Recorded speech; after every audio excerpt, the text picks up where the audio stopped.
Sinn Fein probably has no fear of losing a Westminster seat in the West Tyrone by-election, though it can dispense with it more lightly than any of the other parties since Provo bottoms do not warm green leather. But the party will study the result with care.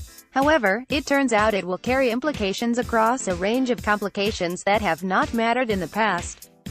One of these is the former incumbent's personality, which was more shandy than Marmite.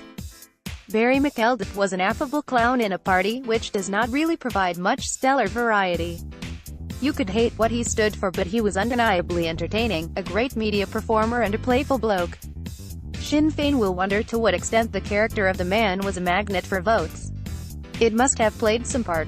If not, then all those other candidates at every election, who go out to charm us, kiss our babies and win us over with bland generalities delivered with a smile, are wasting their time. If personality does not draw support to a party, then the party may as well field the robotic and the dull, as many indeed do. So one might predict a measurable loss to Sinn Fein of votes that McElduff's charm would have secured for it. There are complications to that as well. One is that some who loved Barry will withdraw their vote, not merely because they miss his wit but because they want to punish Sinn Fein for dropping him. Many did argue that he should not be sacked after his bizarre antics with a Kingsmill loaf on his head. They accept that it was entirely irrelevant and coincidental that he was being filmed in a supermarket on the anniversary of the massacre of Protestants at Kingsmill. Some others may be persuaded that ditching McElduff was a good thing, that it proves that Sinn Fein is maturing as a party amenable to criticism, even moderately ashamed of part of its past. There might be a few votes in that view, and some may rally or fall away for other reasons, difficult to unravel. You wouldn't want to be the psephologist trying to interpret this result, with so many forces pulling on the decision whether or not to vote for Sinn Fein. This time the candidate, to be fair, is not a great media performer. Orflate Begley has been overtrained by the party message managers and it shows badly on television, though she may be a lot more genial on the street. Well, star quality is hard to find. And just as it was often said that Unionists would have voted for a donkey in a sash, many Republicans would vote for a wolfhound wrapped in a tricolor and wearing an Easter lily. But the party will study the result to consider the impact of Sinn Fein's support for a yes vote in the referendum on abortion in the Republic this month. Barry Adams says, quaintly, that conservative social values in Ireland are a product of partition, an idea that will trouble de Valera's soul, if he has one. It is novel and clever to align the Irish unity argument with social liberalism. No one has done that before. In the past it was aligned with Catholic Puritanism and economic protectionism. Now it's about gay rights, abortion and Europe. Was it for this that Pierce stood proudly before the executioner's gun? Will we thank Robert Emmet for same-sex marriage when we finally write his epitaph? Why not? This is a timely rebranding, for we now live in an Ireland in which the Republic is more liberal than the British North. The IRA in the 1930s, in reaction to the emergence of socialists in its ranks, declared that it would take its social policy from papal encyclicals. It is good to remind ourselves how much attitudes have changed. Sticking to that, today, it would be official party policy that gays are intrinsically disordered, and that all who help procure an abortion automatically excommunicate themselves from the Catholic Church.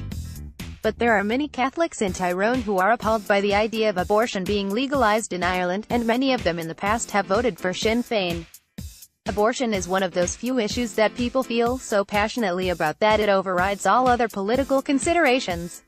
So the SDLP's Daniel McCrossan, who favors retaining the criminalization of abortion, might pick up a few votes that would in other times have gone to Sinn Fein.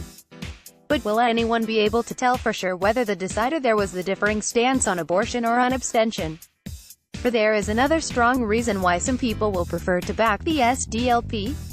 If McCrossan wins, he will take the seat and will be in a position to vote on issues relating to Brexit. And with the balance of opinion being so fine in Westminster, that one extra vote might make a difference in debates which will determine not only trade relations with Europe and the rest of the world but also the status of the Irish border. And this is something that is presumed widely to be of particular interest to Sinn Fein, but which they absent themselves from voting on in the one place where a difference can be made. Tyrone has agonized over this before.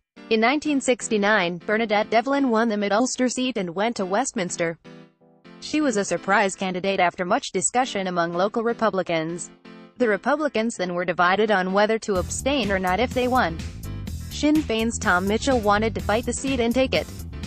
Kevin Ackney wanted to be the candidate and to abstain, a position which was then unpopular within the Republican support base. Mitchell had won the seat before and thought it had been pointless to stay away, reducing the election to a popularity contest. Compromise was to stand aside and let another radical candidate win the seat and take it. Of course, Bernadette went on to argue that there had been little gained by going to Westminster, beyond, perhaps, the opportunity to walk across the floor and thump the Home Secretary Reginald Maudling, in protest against his smug comments after Bloody Sunday. But now there is a prospect of a small number of votes making a real difference and changing the government's Brexit plans. And while Sinn Féin is impervious to that argument, some of their voters may not be. It is going to be an interesting contest. Belfast.